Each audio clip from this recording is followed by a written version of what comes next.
মা বাবার দোয়া সন্তানের জন্য বিফলে যায় না। দোয়া তো করেন ছেলে যেন স্কুলে চান্স পায়, কলেজে চান্স পায়, ফার্স্ট হয়, অমুক হয়, তমুক হয়, করেন এসব দোয়া। এটাও দোয়া করেন আল্লাহ ছেলে যেন আল্লাহর ওলি হয়, নেককার হয়, আল্লাহ আপনার জন্য প্রিয় বান্দা হয়।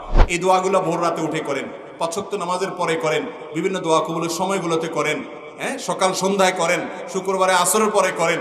এরকম দোয়া কবুলের সময়গুলোতে আল্লাহর কাছে সন্তানের জন্য চোখের পানি চেয়ে নেন।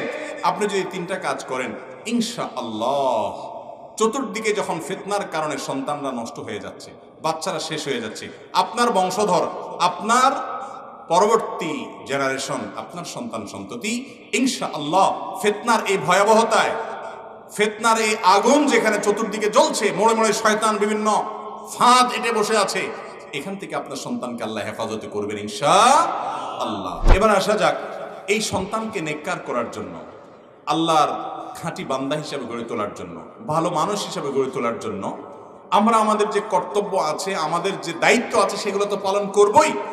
কিন্তু এই দায়িত্বগুলো পালন করার পাশাপাশি তারা যেন ভালো মানুষ হয়, সেজন্য আমরা সংক্ষেপে তাদের জন্য কোন রুট অবলম্বন করতে পারি, কি কি আমল করতে পারি, তার ভিতরে সর্বপ্রথম আমলটা হলো তাদের সামনে দৃষ্টান্ত স্থাপন করা।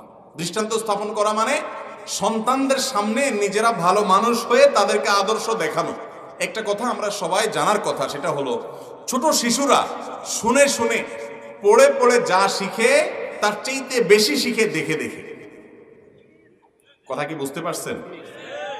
সন্তানরা, ছোট ছোট বাচ্চারা শুনে শুনে যা শিখে, বইতে পড়ে পড়ে যা শিখে তার চেয়ে বেশি শিখে সে কি দেখে?